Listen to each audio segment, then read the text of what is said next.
سوچو کہ ہمارے لیے کتنا ضروری ہے ہمارے بچے سیکھیں، ہماری بچیاں سیکھیں، ہمارے گھر کا ہر فرد یہ دعا پڑھے، صبح کی دعائیں، شام کی دعائیں. یہ محنت ہو رہی تبلیغ میں کیسے سب کے اعمال اچھے ہو جائیں، نماز زندہ ہو، قرآن کی تلاوت، ذکر زندہ ہو، سب دین سیکھیں، اخلاق اچھے ہو جائیں. زندگی جو خوبصورت بنے گی پیسوں سے نہیں، چیزوں سے نہیں، عہدوں سے نہیں، حکومتوں سے نہیں. بھائی اپنے اعمال اچھے بنائیں. حالات کون بنائے گا؟ اللہ. خوشیاں کون دے گا؟ اللہ. پریشانیاں کون دور کرے گا؟ اللہ. ہم کیا کریں؟ اپنے اعمال اچھے بنائیں، اپنے اخلاق اچھے بنائیں. حضور صلی اللہ علیہ وسلم نے فرمایا کامل ایمان والا کون ہے؟ کامل ایمان والا کون ہے؟ تو میں جس کے اخلاق اچھے ہو، اخلاق اچھے ہو. آپ صلی اللہ علیہ وسلم نے فرمایا سب سے زیادہ وزنی چیز قیامت کے دن ترازو میں جب نیکیاں تولی جائیں گی، برائیاں تولی جائیں گی، نیکیوں کا پلڑا، برائیوں کا پلڑا، تو سب سے بھاری نیکی، سب سے وزنی نیکی وہ کیا ہے؟ آدمی کے حسن اخلاق ہیں. آدمی کے حسن اخلاق ہیں. آدمی کے حسن اخلاق ہیں. اخلاق کسے کہتے ہیں؟ نرمی، درگزر، معاف کرنا، غصے کو پینا، کسی کو حقیر نہ سمجھنا.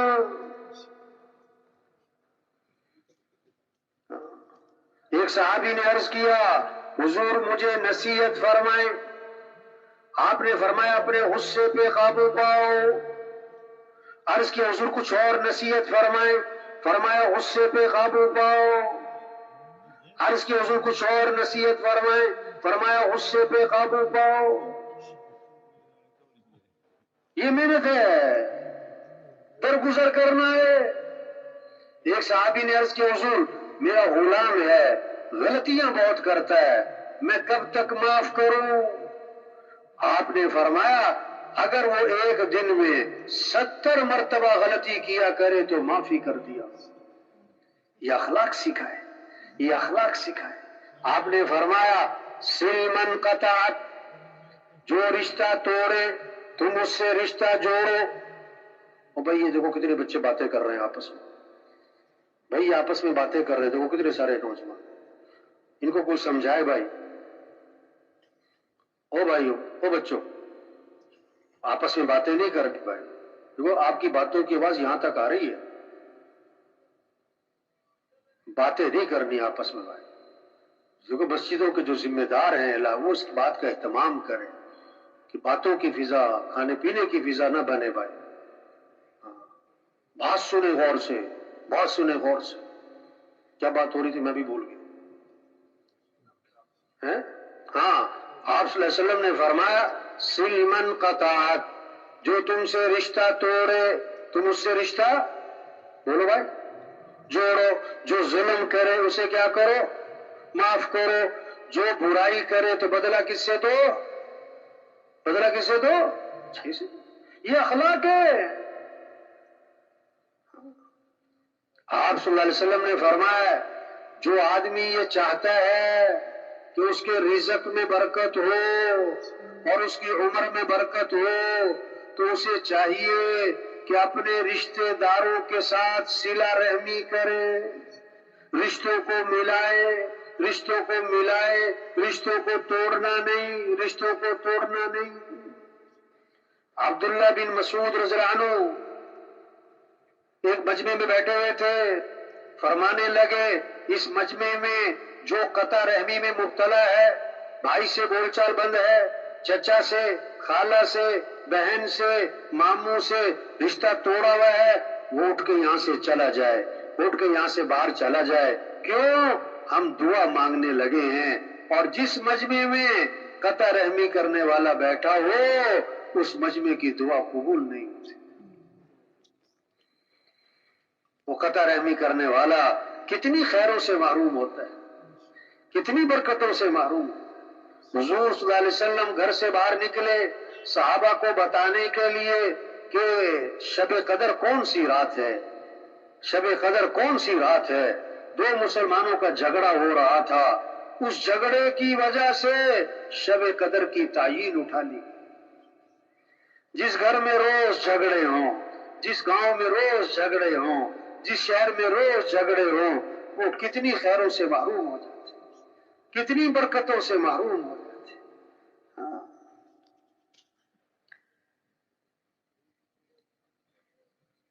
تبلیغ میں یہ محنت ہو رہی بھائی، معاف کرنا سیکھیں، لوگوں کے کام آئیں، لوگوں کو نفع پہنچائیں۔ خیر الناس من ينفع الناس، بہترین لوگ کون ہیں؟ جو لوگوں کو نفع پہنچائیں۔ آپ صلی اللہ علیہ وسلم نے فرمایا بدگمانی سے بچو، کسی کے بارے میں بدگمانی نہ کرو، خود ہی سوال جواب، یہ ایسا ہے، اس نے یوں کیا، یوں کرتا ہوگا، نہیں، کسی کے ساتھ بدگمانی نہیں، سب کے ساتھ اچھا گمان رکھو۔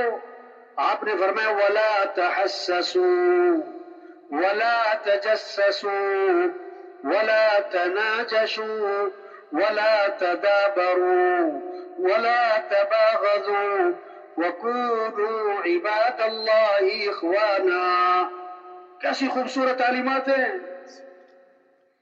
ایک دوسرے کی کمیاں مت بیان کرو، ایک دوسرے کی کمیاں مت تلاش کرو، تو مت لگاؤ، کسی کے سودے پر سودا مت کرو اس کا سودا خراب کرنے کے لیے، ایک دوسرے سے منہ مت موڑو، ایک دوسرے سے منہ مت موڑو، ایک دوسرے سے نفرت نہ کرو، بغض نہ رکھو، آپس میں بھائی بھائی بن کر، اللہ کے بندے بھائی بھائی بن کر رہو۔ آپ نے فرمایا مسلمان کا بھائی ہے، نہ اس پر ظلم کرتا ہے نہ اس پر ظلم ہونے دیتا ہے۔ آپ صلی اللہ علیہ وسلم نے فرمایا جو مسلمان بھائی کی ضرورت کو پورا کرے گا اللہ پاک اس کی ضرورتوں کو پورا فرمائے، جو مسلمان بھائی کی کسی تکلیف کو دور کرے گا اللہ قیامت کے دن کی بڑی تکلیف اس سے دور کر دے۔ آپ نے فرمایا جو مسلمان بھائی کے عیب پر پردہ ڈالے گا اللہ دنیا میں اور آخرت میں اس کے عیبوں پہ پردہ ڈال دے۔ آپ صلی اللہ علیہ وسلم صحابہ کے ساتھ تشریف فرمائیں، ایک بدبو پھیل گئی، سڑاند پھیل گئی، آپ نے فرمایا تمہیں پتہ ہے یہ بدبو کس چیز کی ہے؟ صحابہ نے عرض کیا اللہ جانے، اللہ کا رسول جانے۔ آپ نے فرمایا یہ ان لوگوں کی بدبو ہے جو دوسروں کی غیبتیں کرتے ہیں۔ غیبت نہیں کرنی، کسی کی کمی کا تذکرہ نہیں کرنا۔